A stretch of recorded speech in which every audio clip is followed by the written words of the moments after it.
Fra republik til kejserdømme i 1792 til 1830. Hvorfor kunne Napoleon gribe magten i 1799? Det kunne han, fordi at under diktaturperioden, som varede fra 1795 til 1799, der var der et velstående borgerskab, som var ved magten. Og det gjorde, at man gerne ville bevare den republikanske samfundsordning, uden at underklassen fik indflydelse. I 1799, der havde jakobinerne vundet en stor valgsejr, og det moderate diktatorstyre var for alvor truet. Og det gjorde så, at regeringen måtte samarbejde med jakobinerne og den store underklasse, eller gribe til et diktatur.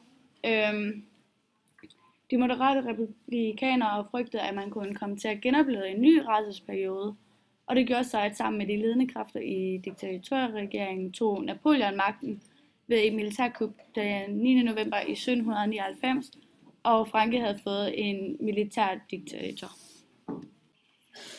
Var Napoleons kroning til kejser i 1804 ikke blot en tilbagevending til det gamle system? Altså ganske vist blev der indført en ny forfatning, men den var kun til pynt, kan man sige, fordi magten den var Napoleons, og 5 år senere i 1804, så gjorde han sig til kejser, og det var med overvældende flertal ved en folkeafstemning. Og det fandt sted i Notre Dame-kirken i Paris i pavens nærværelse, men han satte selv kronen på sit hoved, hvilket jo betød, at det var ham, der havde al magten. Og Frankrig, det var så der blevet et arveligt monarki, men revolutionens samfundsændringer bestod. Så der var ikke tale om, at den gamle adel og gejstlighed fik deres privilegier tilbage.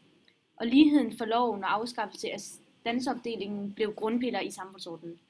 I Napoleons Frankrig var der fortsat åbne karrieremuligheder for alle uanset herkomst, og den økonomiske frihed blev opretholdt. Men den omfordeling, der var sket med konfiskation af kirkens og de adeliges immigranters jord, blev også uantastet. Religionsfriheden blev opretholdt. De politiske friheder var derimod blevet afskaffet af Napoleon. Hvordan forestillede Napoleon sig den nye orden i Europa, og hvorfor lykkedes det ham ikke at realisere den? Napoleon havde banet sig vej til magten med sine enestående militære lederevner, og i hele hans korte regeringstid var hans energi først og fremmest koncentreret om krigsførelse. Frankrig stod over for en alliance af stort set alle de europæiske stormagter, som var England, Preussen, Østrig og Rusland, men i en større række slag fra 1805 til 1807. Der besejrede Napoleon sine modstandere og stod derefter som Europas hersker.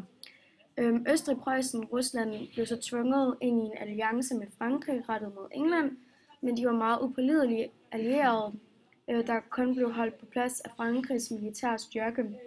Da det ikke var muligt for Napoleon at invadere England eller på anden måde tvinge det til fred, brød alliancen så sammen. Denne katastrofe førte til opløsning af det franske herredømme, og de allierede faldt fra, og i 1814 blev Napoleon besejret af Rusland, Preussen, Østrig og England.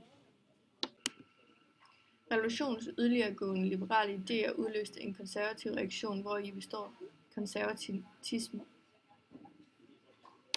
kritik af revolutionens idéer. Det var at kaste vrag på samfundstraditioner, der var opbygget gennem århundrederne, og som repræsenterede de foregående slægters møjsommeligt opbygget erfaring. Revolutionerende ændringer af samfundet måtte med nødvendighed føre til kaos, blodsudgydelse og tyranni, sådan som den franske revolution demonstrerede. Samfundsmæssige ændringer måtte ske forsigtigt og gradvist, og med respekt for de institutioner, kongemagt og kirke, som repræsenterede stabilitet og kontinuitet i samfundet.